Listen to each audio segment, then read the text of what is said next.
Hola, hola, ¿qué tal, apreciados hermanos y hermanas en el Señor? Reciban un saludo de paz y de bien en Cristo, nuestro Maestro, nuestro Pedagogo, nuestro amor, nuestro todo. Bienvenidos y bienvenidas a esta sesión cuarta para los del Diplomado en de Católicos y también, pues, bienvenidos a los amigos y amigas pertenecientes a Centro Pastoral de Nuestra Señora del Pilar de la Diócesis de Fontibón, aquí en Colombia. Bienvenidos todos y todas, felices Pascuas de Resurrección. ¿Cómo se encuentran? ¿Cómo les acabo de ir? ¿Qué tal la vida? ¿Qué tal? Un saludo a Janet Gallardo que está ahí muy pendiente. ¿Cómo te fue, Janet? ¿Cómo estás? Muy buenas noches, José. Qué gusto estar nuevamente contigo, con todos los compañeros y compañeras.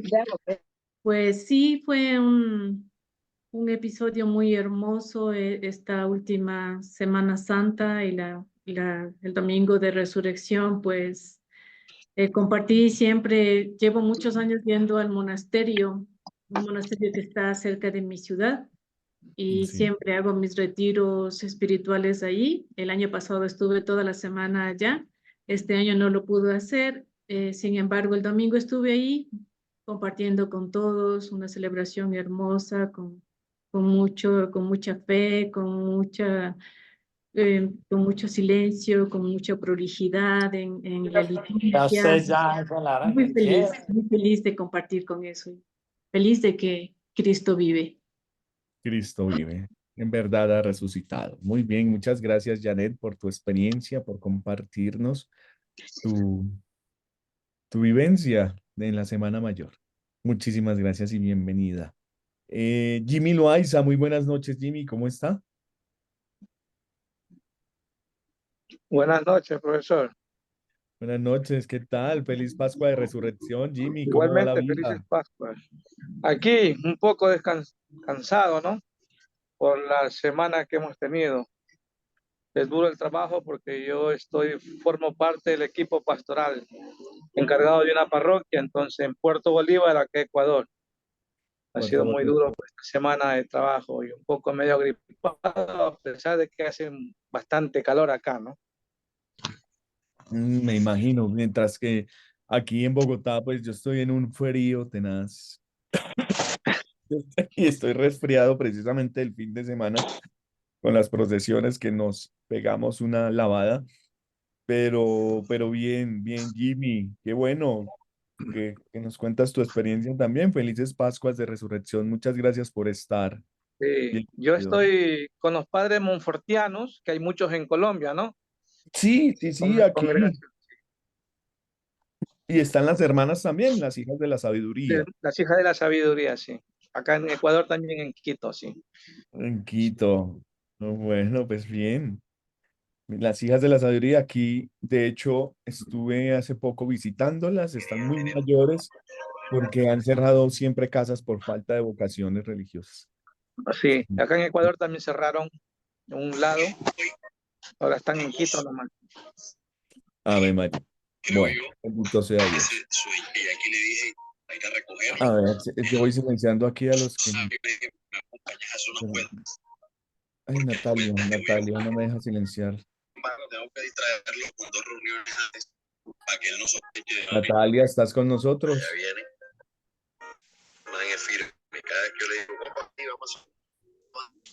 No me deja silenciar, la va a tocar sacarla. Bueno, ya. La puse en sala de espera mientras que ella misma está ahí. Hola, Angie Poveda, ¿cómo estás? Dios te bendiga. Angie Poveda, desde Parroquia Madre de la Divina Providencia, Diócesis de Fontibón. ¿Cómo estás? ¿Cómo te va? Angie, ¿me escuchas? No tiene audio, Angie. No tiene audio. Bueno, Lenny Seglet también desde la parroquia, si no estoy mal, Santa Laura Montoya, La Felicidad, Bogotá.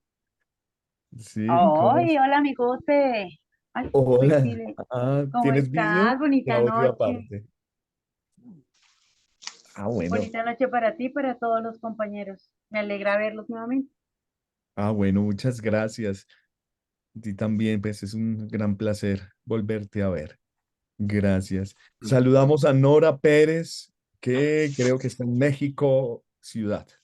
¿Sí? Sí, muchas gracias. Saludos a Hola. todos. Sin embargo, tengo que distraerlo con dos Ay, reuniones. volvió a entrar Natalia. Ya, pero ya la pude silenciar. Sí. Listo. Nora, ¿cómo va la vida? ¿Qué tal esa Semana Santa?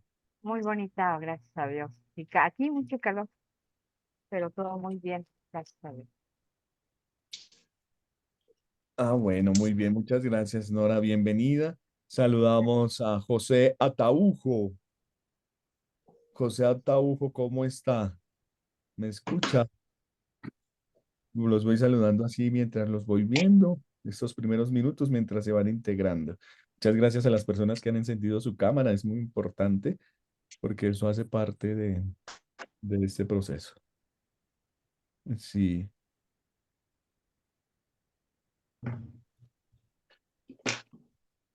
¿No me escucha José Ataujo? Bueno, Ana Laura Nieto, ¿cómo estás? Buenas Bien, noches. gracias.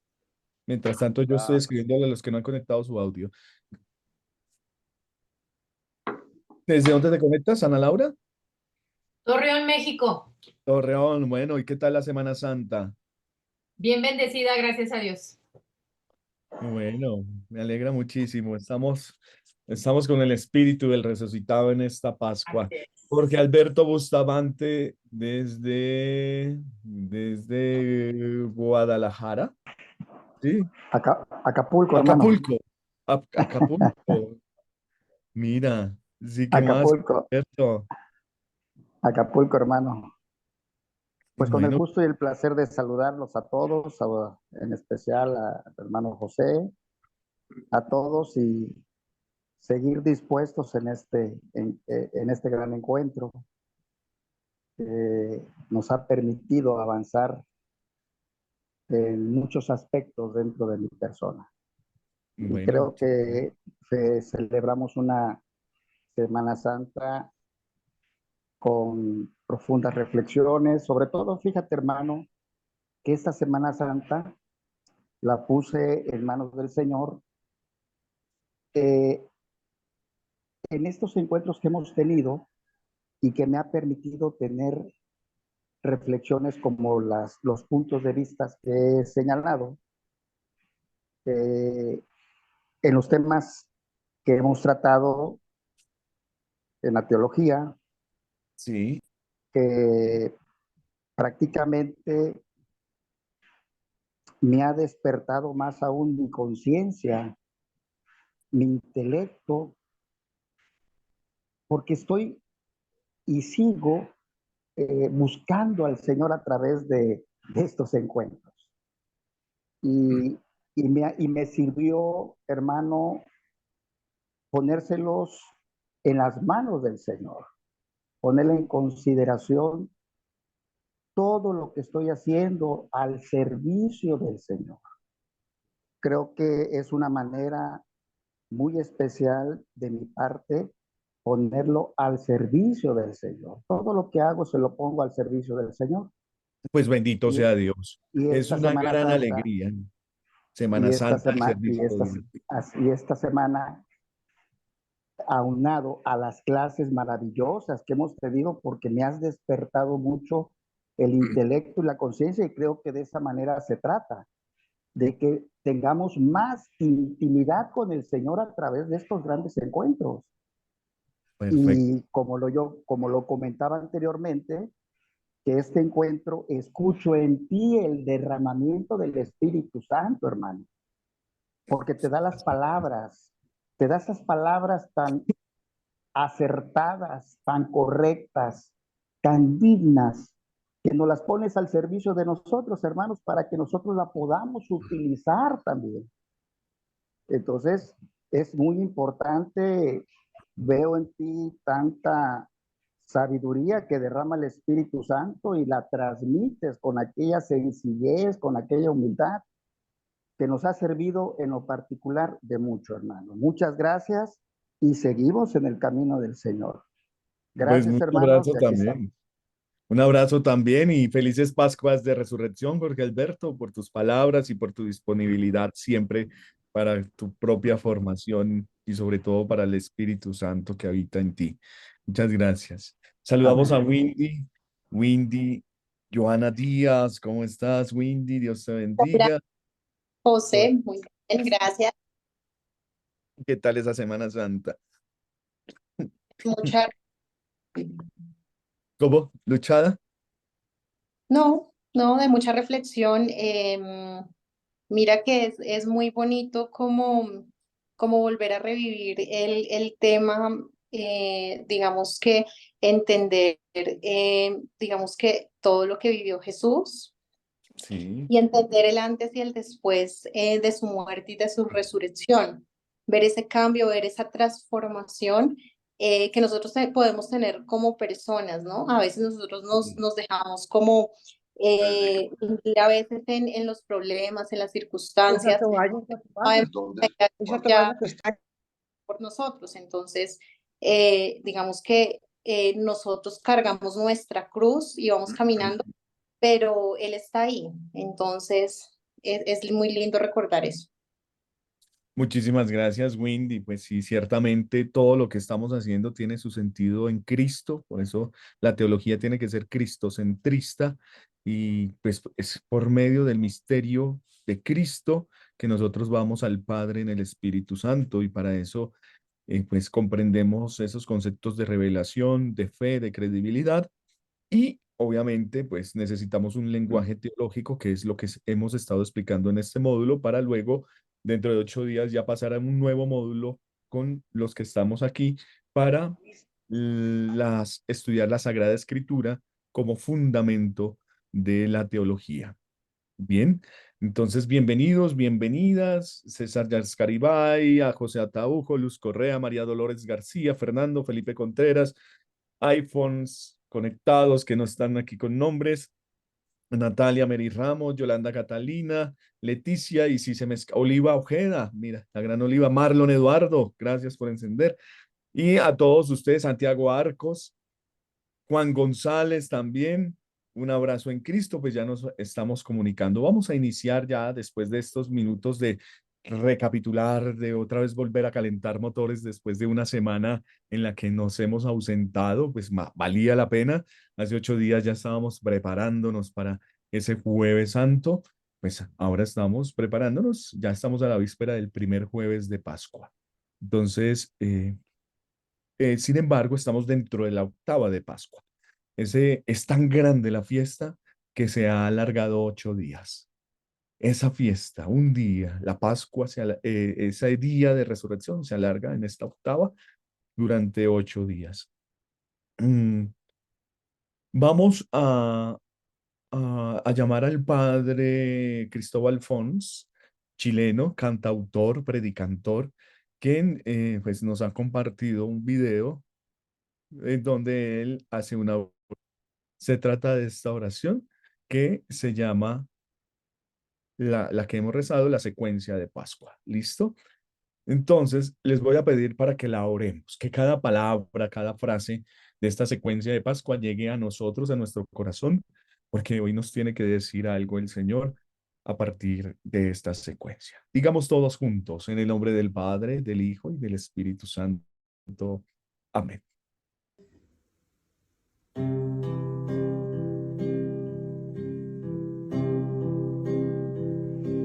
Ofrezcan los cristianos ofrendas de alabanza a gloria de la víctima propicia de la Pascua, Cordero sin pecado que a las ovejas salva, a Dios y a los culpables unió con nueva alianza.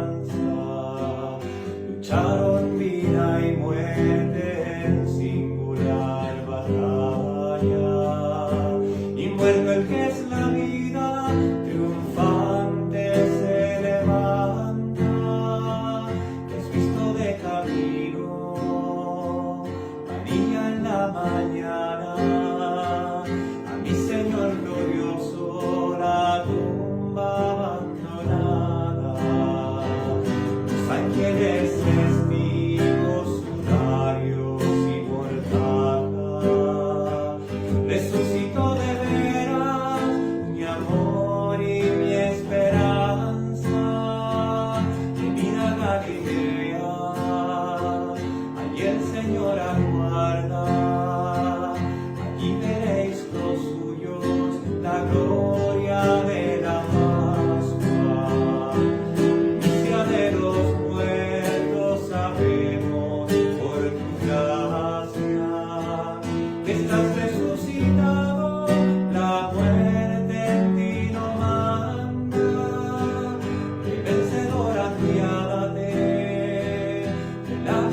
historia humana y da tus fieles parte en tu victoria santa.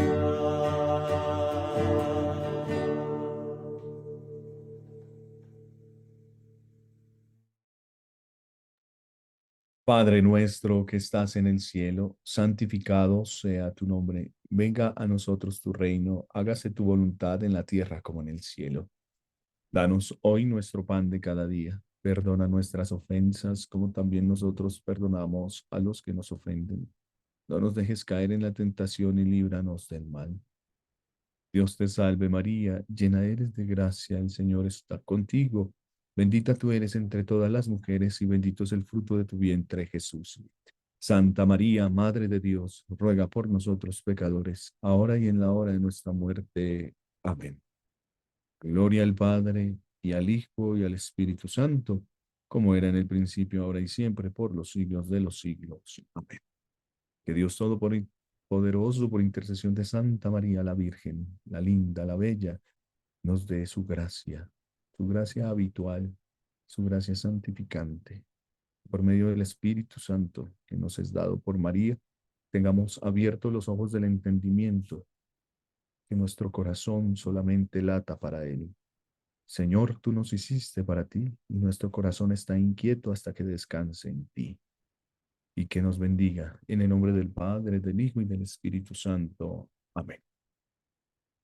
Muy bien, mis hermanos y hermanas, vamos a continuar con nuestro itinerario. Como decía, tenemos hoy la cuarta entrega, la cuarta clase de estas sesiones en las que estamos hablando sobre el lenguaje y teología.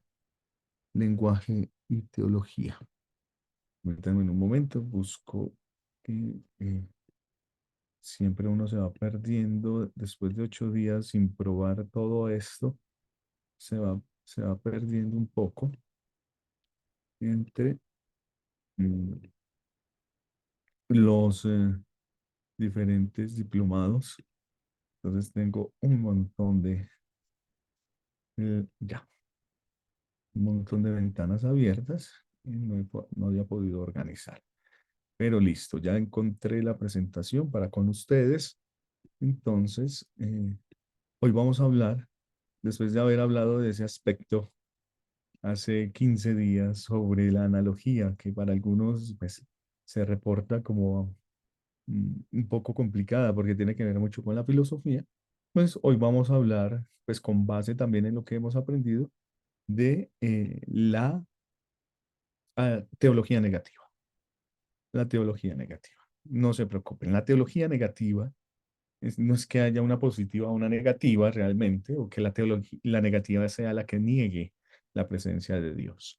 Lo que está negando aquí es que el conocimiento, el lenguaje hacia Dios es un poco limitado, ¿no? Dice algún autor que el límite de nuestra realidad es nuestra propia lengua. Es totalmente diferente encontrar una teología en castellano o una teología en francés o en alemán o en ruso que nosotros quizás no interpretamos. Pero esta teología negativa también tiene que ver con que es menos, o bueno, mejor dicho, es más lo que no conocemos de Dios que lo que sí conocemos. ¿Sí? Es decir, que Dios sigue siendo un misterio y a veces por medio de la negación. Es decir, de lo que no es Dios, nosotros podemos comprender qué es Dios en su naturaleza. Cuando preguntamos por el qué, estamos preguntando por la naturaleza siempre, por el origen, ¿qué es Dios? ¿Quién es Dios? Pues ya será una interpretación que nosotros tengamos. Hoy estamos recordando en el Evangelio a los discípulos de Emaús en la liturgia de cómo estos dos discípulos iban de camino a Emaús saliendo de Jerusalén, ¿cierto? Y hay una interpretación antiquísima de un padre de la iglesia diciendo que estos dos discípulos eran un matrimonio, que era Cleofás y su esposa, Cleofás y su esposa, que iban de camino a Emaús por toda la parte que tiene. Pero eso no deja de ser una interpretación exegética bíblica. Entonces, a lo que me refiero es que La teología negativa o apofática se nos da como vía de negación. Apofática quiere decir lo mismo que negativa, ¿listo? Lo mismo pasa con la filosofía apofática de Wittgenstein. Pero no vamos a hablar de filosofía ahorita, sino de cómo hay un camino para proceder, para conocer a Dios, la manera de pensar y hablar sobre Dios, que es por vía de negación, con base en la idea de que al estar por encima y más allá de todo lo creado, Dios tal como es no puede ser concebido por ninguna inteligencia ni expresado perfectamente en ningún enunciado del lenguaje. Esto quiere decir, efectivamente, que el único teólogo es Dios. Eh, nosotros que estudiamos teología y tenemos un título del Ministerio de Educación de nuestro país, como profesionales en teología, mm, no podemos decir que somos en realidad efectivos o verdaderos teólogos, en cuanto que tratamos de reflexionar por vías, por diferentes vías, eh, el misterio de Dios. Yo simplemente en mi pregrado de teología, incluso en el posgrado de teología, lo que hice fue leer una serie de personas que tuvieron una iluminación científica, investigativa, y que me han legado su conocimiento.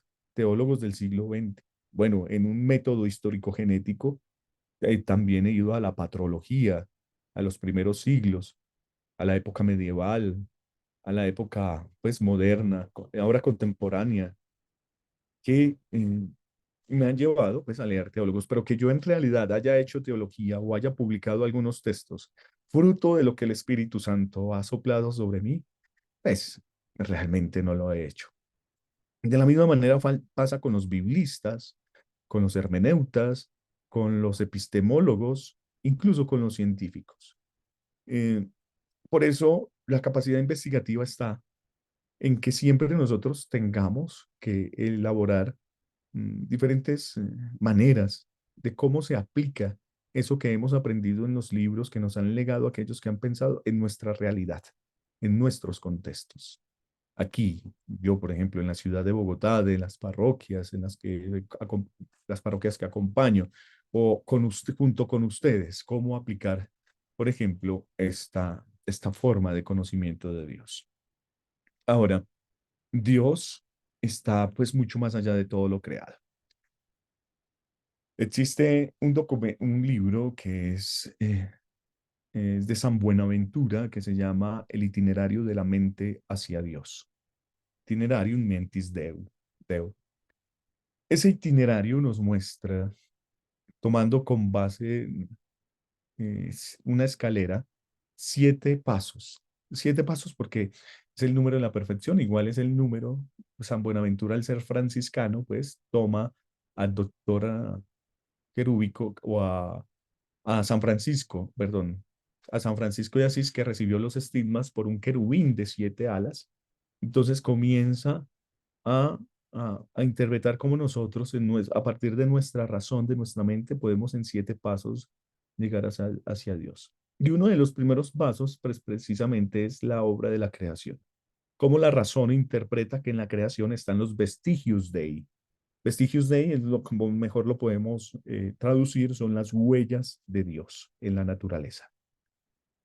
Si decimos pues que nosotros como creación somos los únicos seres que podemos ser capaces de Dios, es decir, contener a Dios, su presencia en nosotros, la naturaleza tiene las huellas de Dios, como si Dios las hubiera tocado con sus manos, los vestigios de él.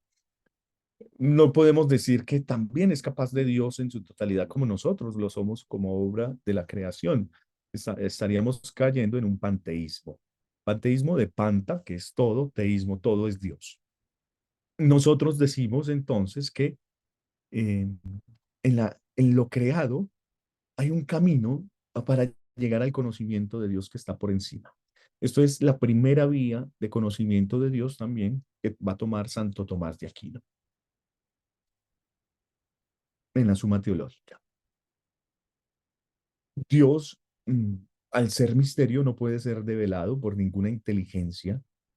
Recordemos que la inteligencia en los seres humanos existe también la inteligencia en los seres que por muchos años o por mucha historia que tengamos, hemos dicho que son seres no racionales, como por ejemplo nuestros animales de compañía, gatos, perros, decimos seres no racionales. Sin embargo, pues no es justo decirlo ahora como que no tienen inteligencia.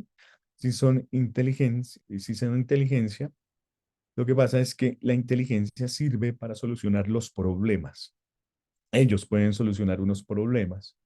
La inteligencia desde la psicología soluciona problemas. Un gato puede solucionar el problema de sacar la comida que ha caído debajo del sillón. Entonces, con su mano la alarga y trae hacia su boca la comida. O un perro, meter su trompa en un orificio muy pequeño, entonces con su pata jala la comida. Soluciona un problema y esto es totalmente inteligente. Mientras que al ser humano también la inteligencia le ayuda a solucionar problemas, pero el entendimiento como don ayuda a solucionar las dudas. Y es ahí donde estamos nosotros. Somos inteligentes y con entendimiento. Ahí está la diferenciación entre inteligencia y entendimiento como dones del Espíritu Santo. Pero el entendimiento entonces nos lleva a solucionar la duda, tratar de buscar el origen de la duda. Somos seres altamente cuestionables, nos preguntamos por todo. A una pregunta tenemos otra pregunta constante. Entonces el entendimiento nos va a llevar hacia esa consecución de decir que hay algo más que no podemos ver en este momento, no podemos concebirlo en su totalidad, pero sin embargo pensamos que existe. Por eso el entendimiento se ve iluminado por la fe. Obviamente la inteligencia allí se va a iluminar. Ahora, nuestra lengua es totalmente limitada, puesto porque nuestro léxico también es limitado. Cuando estudiamos una lengua, también estamos estudiando una cultura. Cuando estudiamos inglés, estamos estudiando un modus vivendi, una forma de ver la realidad, que es totalmente más compacta, más sintética. No es lo mismo una estructura de una persona inglesa, alemana, a una latinoamericana, porque también la lengua hace que se estructure una forma de proceder, una forma de ser. Bien, entonces, la, perdón, la teología negativa va por esa parte. Eh, Tenemos algunos apologistas cristianos. Apologías son defensores, los que defienden. Recordemos que en el principio del cristianismo, cuando los sucesores de los apóstoles comenzaron a tener pues, seguidores, estos sucesores de los apóstoles los llamamos padres subapostólicos, porque son como debajo de los apóstoles, o sea, fueron formados por los apóstoles, ¿no? Como un San Policarpo de Esmirna que fue formado por el apóstol San Juan, por ejemplo. Otros por Lucas y otros por Mateo. Bueno, no necesariamente de los evangelistas. Tenemos muchos formados por Santiago, por, mm, por Bernabé, todos por San Andrés. Como apóstoles, estos padres apostólicos comenzaron a formar la comunidad. Pero esa comunidad también comenzó a expandirse, ¿no? Un ejemplo de estos apostólicos podría ser San Pablo, aunque San Pablo se otorga a sí mismo ser el apóstol de los gentiles, aunque no conoció presencialmente a nuestro Señor Jesucristo. Él se otorga ese título de apóstol de los gentiles. Pero San Pablo lo que hace es expandir, ser un apologista frente al mundo romano, al mundo griego, y comenzar a defender la fe. Entonces tenemos padres subapostólicos catequéticos, que son los que forman a la comunidad, aquellos que se convierten, aquellos que son catecúmenos y ya comienzan a vincularse por medio del bautismo a la comunidad cristiana. Y tenemos padres apologetas, que son los que se dedican a defender la fe filosóficamente frente a estos mundos, ¿no? El mundo egipcio también muy fuerte en sus deidades. Citamos aquí a San Justino Mártir, a Teófilo de Antioquía, a Clemente Alejandrino, recordando que hay dos escuelas en la antigüedad que son las que llevaron a analizar mucho la Sagrada Escritura, dos escuelas exegéticas de tradición teológica, la escuela antioquena y la escuela alejandrina, que precisamente ellas dos van a discutir todo lo que nosotros tenemos en el credo niceno-constantinopolitano y lo que va a caer en el concilio de Éfeso con respecto a la unión hipostática de Cristo, que es de doble naturaleza, naturaleza humana, naturaleza divina, todas las controversias, herejías que se dieron, que fueron atacadas precisamente por estos hombres, Justino Mártir, Teófilo de Antioquía, Clemente Alejandrino y muchos más, como por ejemplo Cirilo de Cirilo de Antioquía, porque hay un Cirilo de Jerusalén, no, Cirilo de Antioquía, que es el que va a escribir a Nestorio una serie de cartas que van a llegar al concilio de Éfeso y son realmente las que vamos a adoptar, diciendo que Jesucristo es engendrado, no creado, de doble naturaleza, que de María recibe la humanidad, es decir, tiene cuerpo y alma, y que es también hijo de Dios. Bien. Perfecto, María Doris. Lucas también fue amigo de Pablo, ¿no? El médico. Perfecto. En esa tradición de cómo se escribieron los evangelios, pues tenemos la famosa fuente Q y cómo seguramente Marcos se valió de la fuente Q, perdón, Lucas se valió de la fuente Q con el evangelio de Marcos para hacer el suyo. Sí, precisamente escribió la obra lucana, escribió lo que Pablo iba dictando también en prisión. Bueno, entonces, ¿cómo se usa la teología negativa? Negando que no es, negando, diciendo que no es Dios, ¿cierto? Entonces, Dios no es un Dios representado en las estatuas de Zeus, en las estatuas de Poseidón, en la estatua del bien y del mal. Dios no tiene una forma antropomórfica, antropos de hombre, mórfica de forma de hombre, en esas concepciones paganas, ¿no? Como los dioses de los egipcios, Anubis, por ejemplo, Dios no tiene esa forma, esa morfe, que ignoran la existencia de un Dios único y trascendente. Pero miremos cómo San Basilio y San Gregorio de Niza, que son dos padres que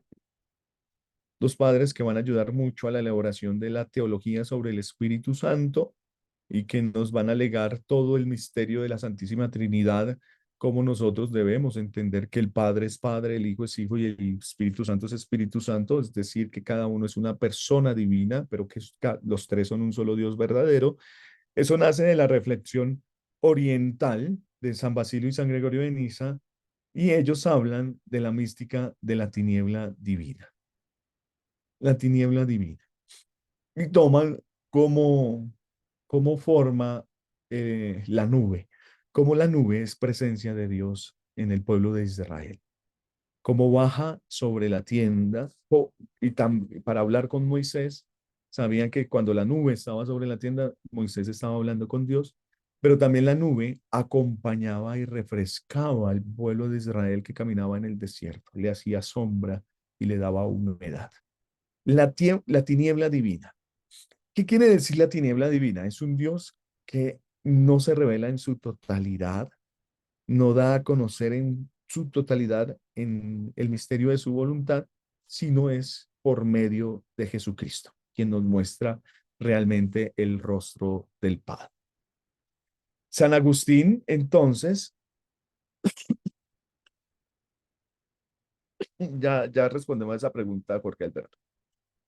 San Agustín de Hipona, el obispo de la gracia, el doctor de la gracia, el águila de Hipona, San Agustín, que reconoce que la razón puede conocer a Dios. Sí, efectivamente.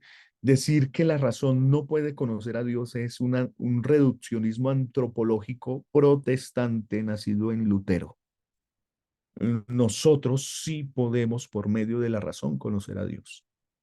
Ya, conocer las aptitudes, las características, la forma de relacionarse con nosotros ya corresponde a la fe.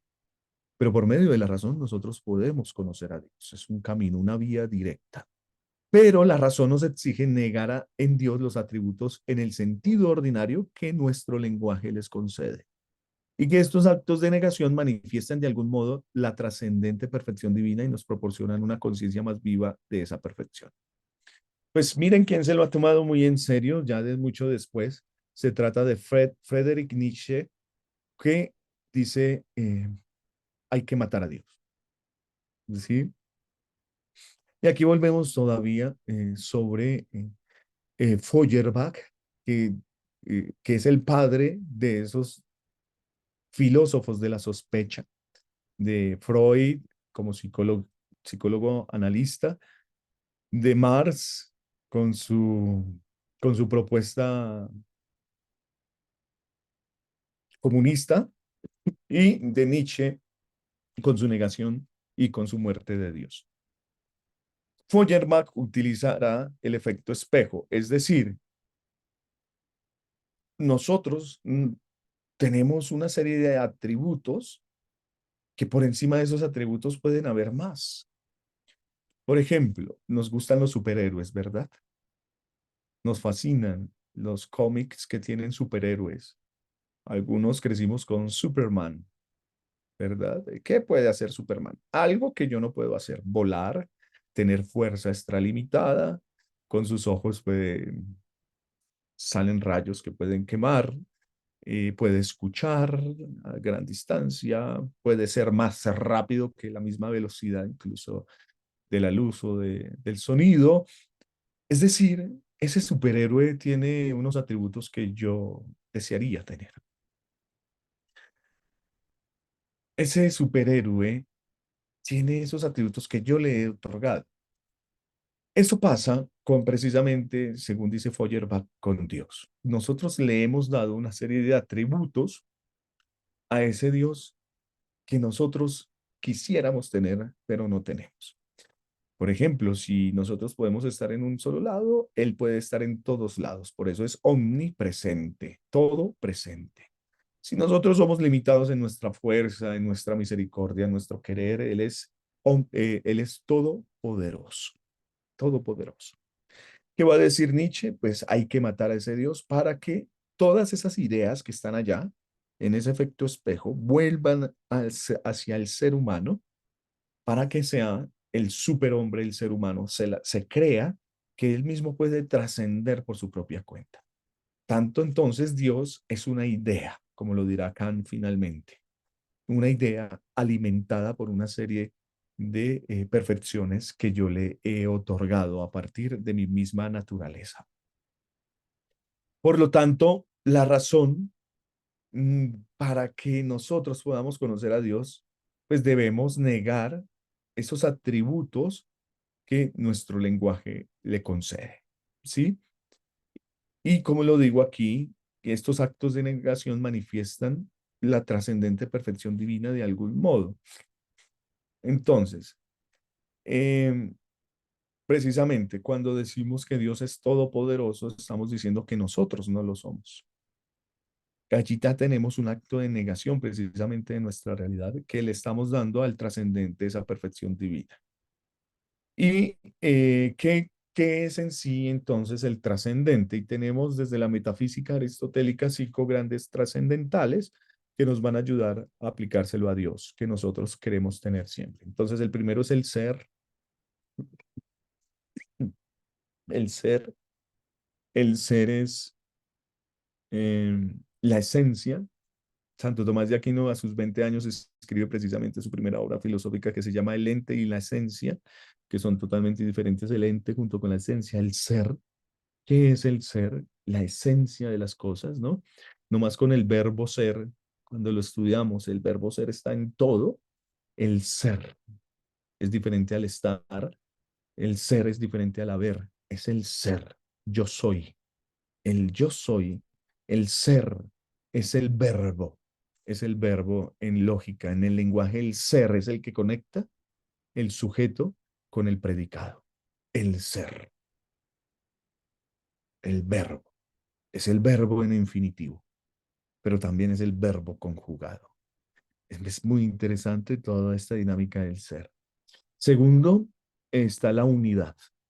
La unidad. Entre más unidad, menos complejidad.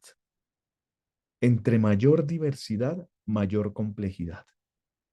En unas palabras castizas, el que mucho abarca, poco aprieta. ¿Cierto? Entonces buscamos siempre la unidad. La unidad. El que se dedica a una cosa tiene menos complejidad en su vida.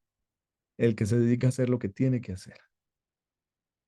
Porque a veces, pues por nuestra misma desproporción para poder obtener ingresos y demás, nos llenamos de muchas cosas. Eso en lógica se llama complejidad.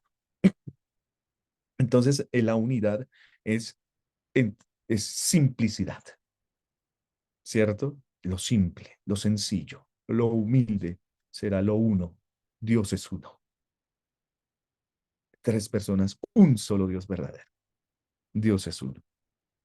Según, entonces tenemos el ser, la unidad, la bondad. Tercero, la bondad, lo bueno, que es Dios, el sumo bien. Y aquí los padres vieron que Dios al ser el sumo bien, el bien no puede actuar sino en amor. El bien no actúa en el odio ni en la envidia. El bien actúa en el amor. Tanto así que el bien no se puede contener, por lo tanto el amor desparrama y es el que hace la obra de la creación. Es el que te crea a ti. El bien de Dios que se desparrama en amor. Dice el libro del Génesis, y vio Dios que era bueno. Quiere decir que en el amor de la creación está la bondad. Pero también el israelita utiliza ese verbo bueno para decir lo bello, bueno y bello a la vez. Entonces, el cuarto trascendental será la belleza. La belleza. Dios es totalmente bello, bello. Ya estéticamente entenderemos esa belleza, ¿no? Porque en Cristo esa belleza será en el madero de la cruz, paradójicamente. Pero la belleza en Dios tiene que ver con su mismo ser, con su misma unidad, con su misma bondad. Y el quinto, se me olvida, ya lo recordaré, tendrá que ver con, ciertamente con el amor como trascendental. Pero ser, unidad, belleza, eh, ser, unidad, belleza, bondad y amor. Ah, no, perdón, en lugar de amor, discúlpenme, me he equivocado, tenía un lapsus aquí, un cumulus limbus en mi mente. Un cumulus limbus es precisamente una tiniebla divina. Ustedes conocen que en la aviación el cumulus limbus es una acumulación de nubes que tienen que evitar los pilotos, precisamente para no entrar allí y pues perder todo el control de la aeronave. Por eso le dan la vuelta a los cumulus limbus. Son las tinieblas que nosotros podemos encontrar. Para descubrir las tinieblas, entonces está el quinto trascendental, que es la verdad, la veritas, la verdad. Entonces, todos estos atributos que nosotros le damos a Dios, pues obviamente están en un ambiente trascendental. Están mucho más allá. El autor cristiano más importante en el uso y en la sistematización de la teología negativa es Dionisio, el Areopagita. El Areopagita, pues porque predicaba en un areópago, en una plaza, quiere decir eso, una plaza griega. Entonces, Dionisio, en el siglo VI, tenemos una integración de la negatividad en la teología latina. Ya en la escolástica medieval, que es, recuerden que por favor que comenzó a darse las cátedras en las universidades, en la Universidad de París y en la Universidad de Lovaina, con el método escolástico, que tiene que ver con sentencias discutidas, busca entonces un equilibrio entre el conocimiento, cómo conocer lo incognoscible de Dios. Es decir, ¿cómo vamos a conocer un misterio? Es imposible. Aún sigue siendo imposible. Nos preguntamos y por eso dudamos a partir de nuestro entendimiento. Aunque solucionemos los problemas por nuestra inteligencia, nuestro entendimiento todos los días tiene que decir, bueno, pues vamos, yo creo que tú existes, vamos a ver qué pasa hoy. Pero hay días en que decimos, oye, pero tú no existes. ¿Qué pasó? ¿Por qué tuve que caer? ¿En dónde estabas en ese momento de pecado? Realmente es un gran misterio, el misterio de Dios. Aquí el, el, el doctor angélico Tomás de Aquino, le decimos así en la tradición de la iglesia, pues precisamente porque nos habla de los ángeles en la Suma Teológica, no significa la negatividad, ciertamente un ocultarse de Dios, sino una apertura y comunicación de la vida trinitaria al ser humano. Interesante porque comienza a darle un giro. Vamos a tratar de comprender. La negatividad es el signo no de un definitivo ocultarse de Dios, como pasaba en el Antiguo Testamento. ¿Recuerdan? Que solamente se le presentaba a uno, a Abraham, se escondía. A Isaac se escondía. A Jacob se escondía. Solamente a Moisés y se escondía, ¿no? Un Dios como que mantiene ocultándose hasta llegar el momento definitivo. Se manifiesta en plenitud en su Hijo. Al llegar la plenitud de los tiempos por medio de una mujer, Dios se manifiesta. Entonces, para Santo Tomás, allí en esa apertura y comunicación de la vida trinitaria al ser humano, es decir, en la revelación, encontramos una vía negativa. Ojo, no entendiendo lo negativo como un no conocimiento de Dios. ¿Qué dice Tomás de Aquino? Dice que el pensamiento y la visión no pueden concluirse en la teología negativa. Que cuando Dios se da a conocer en plenitud, sigue siendo misterio. Por eso hablamos de misterio encarnatorio, del misterio de la pasión, muerte y resurrección, del misterio pascual, de que todo, del misterio de la Santísima Virgen María como Madre de Dios. Vamos de misterios en misterios. Del misterio por qué Jorge Alberto es así, de por qué José es así, es un gran misterio. Entonces tenemos que el pensamiento y la visión no pueden concluirse en una definitiva revelación en la teología negativa. La teología negativa necesita la teología positiva como base y como coronamiento. Es decir, aquí ya comienza a mezclarse lo que no conocemos de Dios con lo que Él se ha dado a conocer, positivo y negativo. Por eso en teología, mis hermanos, porque Dios es misterio, decimos sí y no, sí y no. En el lenguaje teológico decimos sí y no, no porque seamos relativistas. Por ejemplo, un ejemplo, esta pregunta que acaba de hacer Jorge Alberto Bustamante. ¿Qué alcance le puedo dar a las Sagradas Escrituras si utilizo la teología negativa? ¿Cuál sería el sentido? Bueno, pues tendríamos que hablar con el sí de que la teología negativa te daría un Dios, precisamente que se va revelando poco a poco. Y podríamos dar la respuesta con el no, diciendo que en las Sagradas Escrituras no se revela a Dios en su totalidad, sino que también actúa en nuestra propia historia. Bueno, allí está el sí y el no, que es respuesta en la teología, no porque sea relativista, sino porque sigue siendo un misterio. María Doris pregunta, ¿en tu conocimiento teológico sabes cómo era Jesús físicamente? ¿Me quieres contar? Bueno, no corresponde a nuestro tema, ¿cierto? Pero te puedo decir, sí, claro, según la iconografía, según algunos retratos rupestres que tenemos en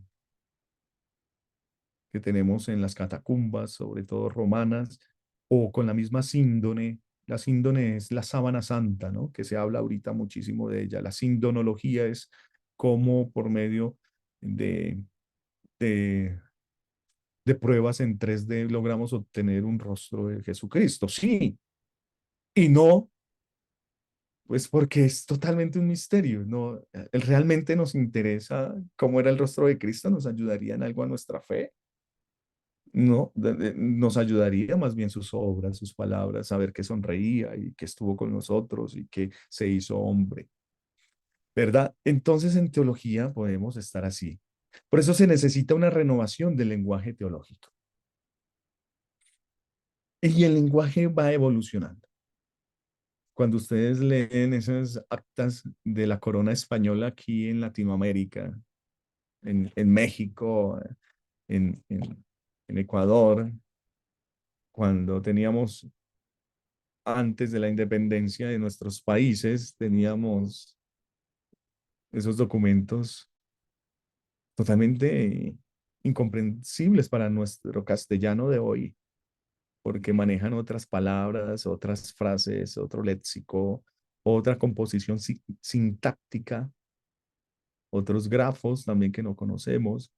Entonces, ¿qué podemos decir? Pues que el lenguaje humano se está renovando constantemente. La Real Academia de la Lengua Española está siempre mirando, pues, cómo las nuevas generaciones se da también una renovación, ¿no? Ya ahorita por emojis, por medio de decir numeral TBT, ya estamos diciendo un recuerdo de Thursday, es un recuerdo, jueves de recuerdos. ¿Y eso qué quiere decir? Entonces estamos dando significación, estamos creando nuevos contenidos y por eso el lenguaje humano, pues también que necesita una renovación, también se va viendo una transpolación significativa. ¿Qué quiere decir eso? A lo bueno lo llamarán malo y a lo malo lo llamarán bueno.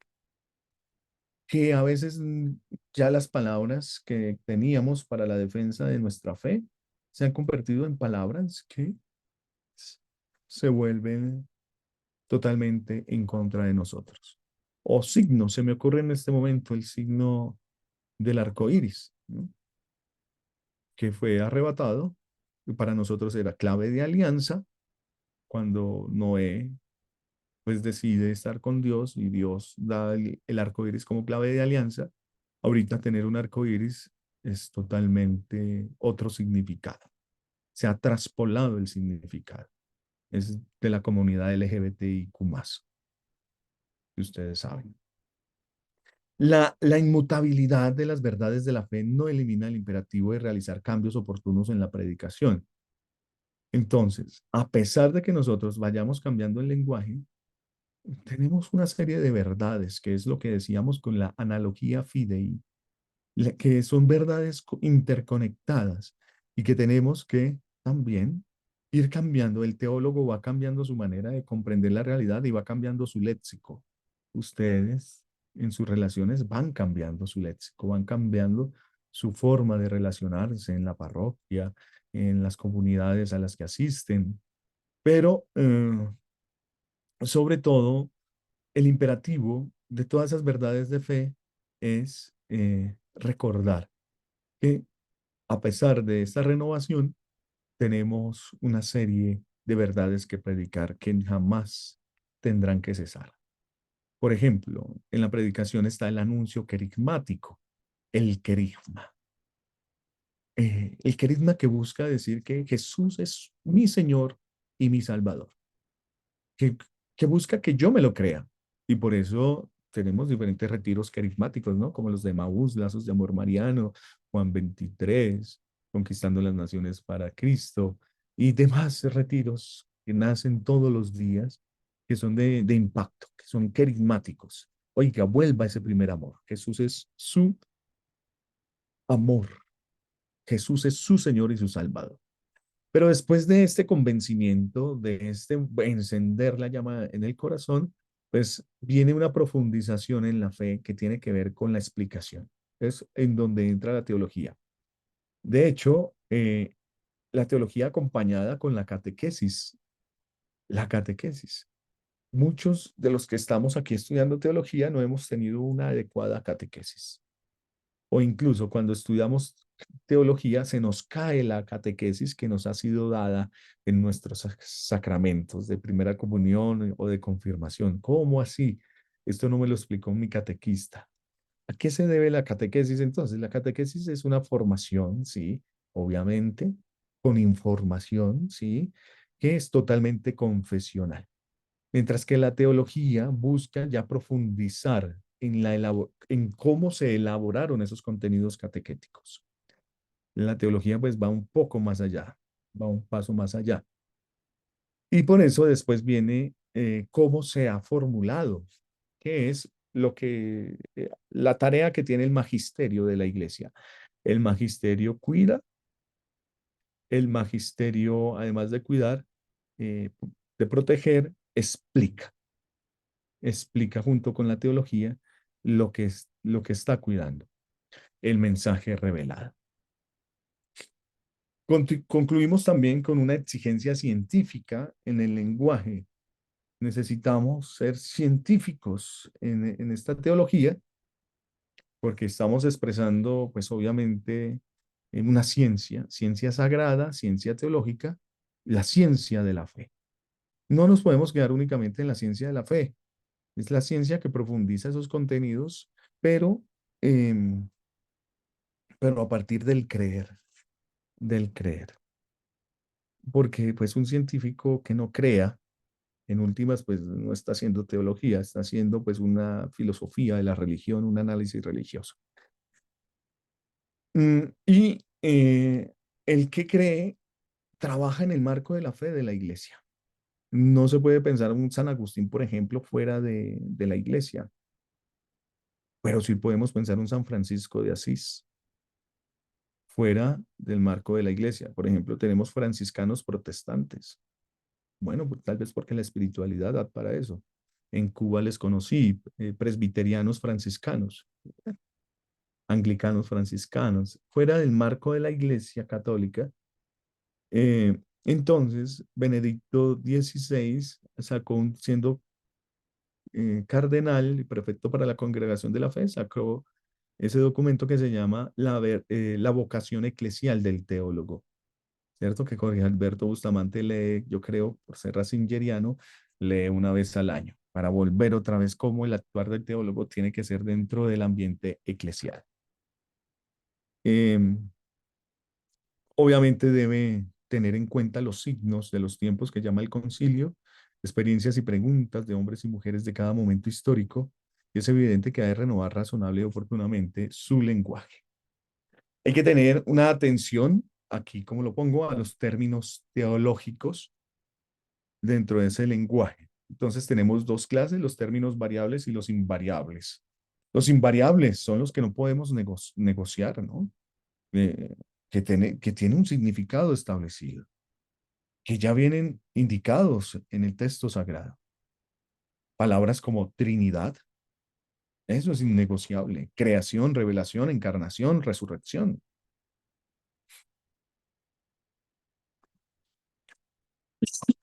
Aunque conviene no adaptarlas, las adaptamos a un lenguaje más moderno, perdiendo su significado real.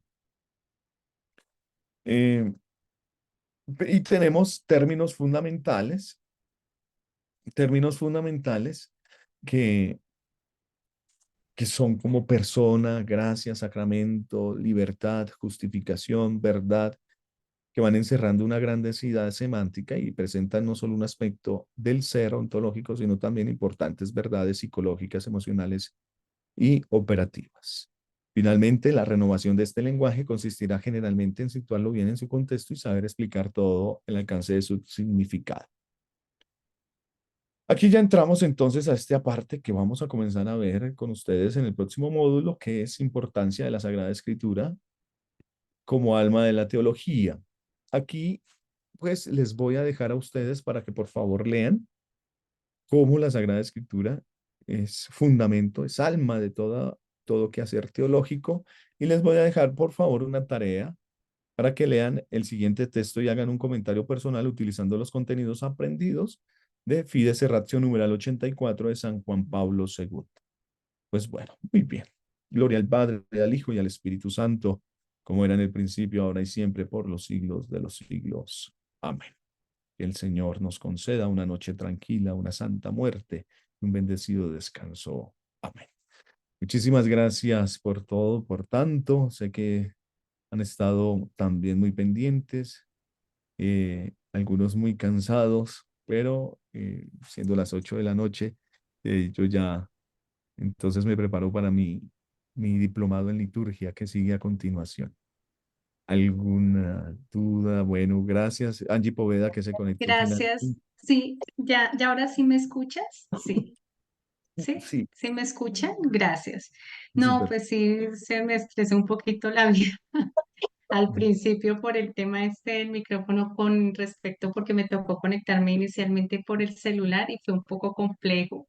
Pero bueno, finalmente después por el equipo y ya, gracias a Dios, por gracia de Dios estoy aquí en Bueno, este curso. Sí, bueno, gracias. pues muchas Dios gracias. los Que pasen bendiga. esta noche, Perdón, buen descanso. profesor, le quiero hacer una pregunta, por favor. La Vale, tarea vale. es la importancia de la Sagrada Escritura como alma de la teología, texto de federación, discúlpeme, número qué, 81, 84, no entendí bien. Ya les envío el PDF. Simplemente, no, la tarea es leer Fides Ratio 84 y comentar según lo aprendido. 84. Sí. Gracias, profesor, gracias. Bueno, muchas gracias a Windy también que escribí ahí en el chat. Que tengan una santa noche, bendecido descanso. Ya les envío Amén. inmediatamente, que no se me olvide el PDF. Goodbye. God bless you. Buenas noches, Dios les bendiga a todos. Amén. Chao. Chao. Bonita Chao. noche, gracias. Chao, chao. Chao. Goodbye.